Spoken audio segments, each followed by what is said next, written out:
food pyramid, as shown by our love of processed foods. Now I look at that and I see a lot of brown. And that browning reaction that we see when we cook foods at high temperatures for long periods of time, that's due to the formation of compounds called advanced glycation end products, or AGEs.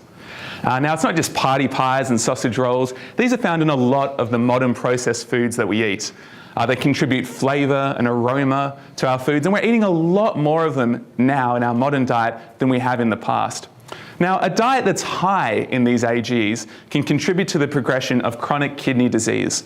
Now, it's estimated that nearly 2 million Australians have chronic kidney disease, but most of them don't know about it, and that's because you can lose up to 90% of the functional capacity of your kidneys before you even start to show any symptoms.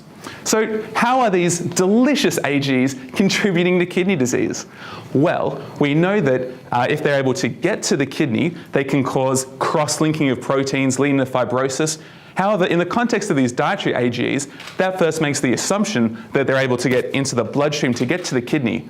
And the simple fact is, most of them aren't. The majority of AGEs that we eat pass through the intestine to the colon, where we think they might be able to be metabolized by the gut bacteria. And if that's the case, then we can use dietary therapies that target the gut microbiota, such as a prebiotic fiber, like resistant starch, to try and counteract the negative impact of these AGEs. So, as part of my PhD, I've been feeding one group of mice a high AGE diet. I've got another group of mice on an unbaked low AGE diet, and a third group of mice that are receiving a high AGE diet with 25% resistant starch. And what I've found is that in the group of mice receiving the high AGE diet, there's an increase in the amount of protein that's in their urine. That's indicating that their kidneys are leaky, that there's kidney damage happening.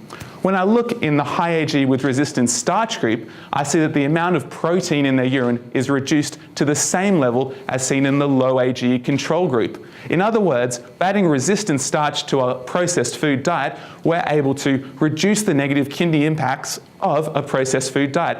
And this is really important because we can go out and we can tell people, this is a healthy diet, this is what you should be eating, but there are a lot of factors that impact the foods that people choose to eat, and taste is one of the most important ones. And my hope is that this research and future findings will enable us to create functional foods that will be able to prevent the progression of chronic kidney disease without forcing people to consume a bland and unpalatable diet. In other words, they'll be able to have their cheeseburger and eat it too. Thank you.